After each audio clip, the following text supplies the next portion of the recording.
છે નવો બ્લોગ છે. આજે હું આ રીંગણ ભરવાની છે. આજે એના માટે તૈયાર કર્યો મસાલો વાટીને, પહેલાંમાં વાટીને તૈયાર કર્યો. શીંગ દાણા બધું જ નાખીને અંદર નાખીને તૈયાર કર્યો છે ને એમાં ભરીને આ રીંગણ આજે ભરવાના છે.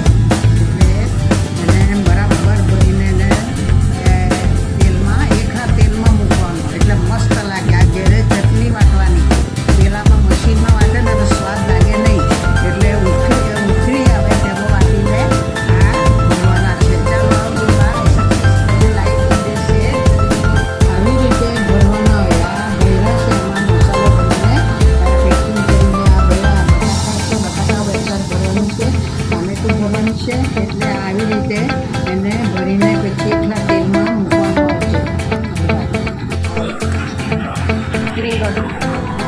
રીંગણ ભરાઈ ગયા છે.